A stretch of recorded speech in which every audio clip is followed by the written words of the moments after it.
Going on, everybody? How y'all doing, man? Just wanted to kind of touch a couple of things that happened this past week in terms of the assassination attempt of President Donald Trump and the nominee for the Republican Party. Um, First, I want to start off by saying that the assassination attempt on President Trump is egregious. It is definitely disgusting and absolutely completely un-American, and it is embarrassing that uh, that another American citizen went through with a plan to try to take him out. So, with that being said, it makes you kind of think about some of the rhetoric behind what's going on with it, because you have people from one side talking about how, man, he shouldn't have missed. He should have put that round on target, and next time don't miss, and all that other stuff. Man, that's disgusting. Talking like that, and I can't believe that we as a country um, have like devolved into that type of attitude towards people that we put in position, people that we want to go out and represent us on a world stage and affect policy that has to do with the way we live our lives, you know. And even more so, people having that type of attitude towards anybody, wanting to see them die. Like that's sickening. But it makes you think, someone went as far as to try to take the man out. Look at the things that he has had to overcome. I mean, he was impeached twice. His house was raided. And what's interesting about his house being raided is his house was raided for, classified information, classified documents, which is the same thing that the vice president had.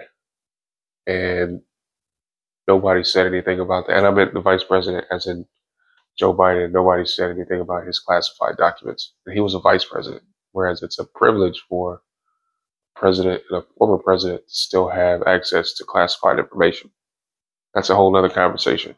But from there, he was indicted on like 90 plus charges, ended up being brought up to court and convicted. And, after the conviction, there was talks about putting him in jail. We had that famous mugshot. There was talks about putting him in jail. They were having conversations about taking away his Secret Service detail. And then even more disturbing was the repeated talks from like celebrities and other political figureheads talking about assassinating him, all for it to culminate to a person actually trying to do it. And what I saw in the assassination attempt was nothing short of divine intervention. You can't say that, you can't see that and say that it was anything else, because, shooting at that distance, that's close enough. Honestly, that's close enough to have that's almost close enough to play catch with a man with a baseball, so you could definitely hit the broadside of a barn with a rifle, no less, at that distance. So not making a fatal shot was an act of mercy from heaven. Let's just say like that. Excuse me. And let's be honest too. Like if something like that would have happened, you have one side people of the people talking about how disenfranchised they feel and how they feel like their side isn't being heard at all, and then you have the other side of the political spectrum of people talking about how they feel disenfranchised and how their side is not being heard at all. And they have one side has their leader and the other side has their leader that they're trying to get put back in office. And for one side to see, either on TV, live stream, phone or computer, tablet, whatever, to see that their leader would have been assassinated after everything that's been going on and stuff that he's been put through and everything that people have been dealing with, that would have thrown this country into a tailspin. That would have thrown this country into a moment, a time period of chaos. and to be honest, you have one side of the aisle that wants to get rid of guns, that doesn't want anything to do with guns, that says, you shouldn't have certain whatevers and shouldn't be able to have access to, different kind of calibers, and just the completely uninformed, unintelligent conversations about firearms. And then you have the other side of the aisle, which is the side that Donald Trump is the head of, figuratively. And on that side of the aisle, they are armed to the teeth. A lot of them are also, in the last 20 years with we've been in war for the most part of the last 20 years. And a lot of those people who are armed like that are Republicans, conservatives, the people who've been to combat, who don't want to be bothered, want to be left alone, and they would have witnessed their leader, killed like that. Like that would have definitely sent this country into a civil war. I'm sure of it. And anyone that doesn't think that that would have been a possibility is completely blind to blind to the way the world is.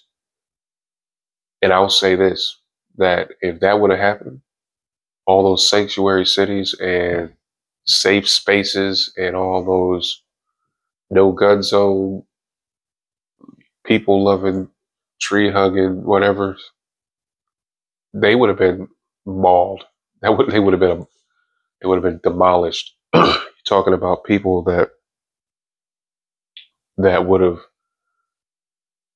come in and seen that assassination as the last straw, and then to try to put police or military assets on those people to shut them down, like National Guard assets to shut them down.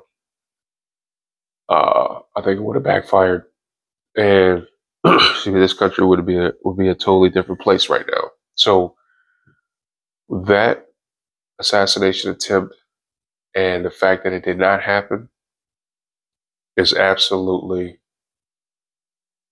a divine intervention. Period. Point blank.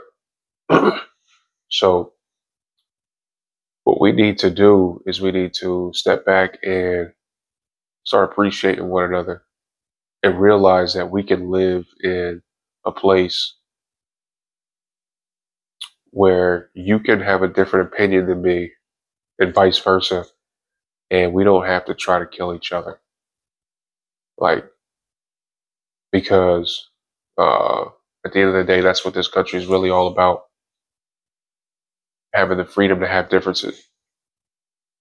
So I just wanted to kind of give my opinion about what I believe would have happened if the unfortunate would have happened. So other than that, man, I want you all out there to train hard, train often, train properly, and train safely. Talk to you next time. Peace.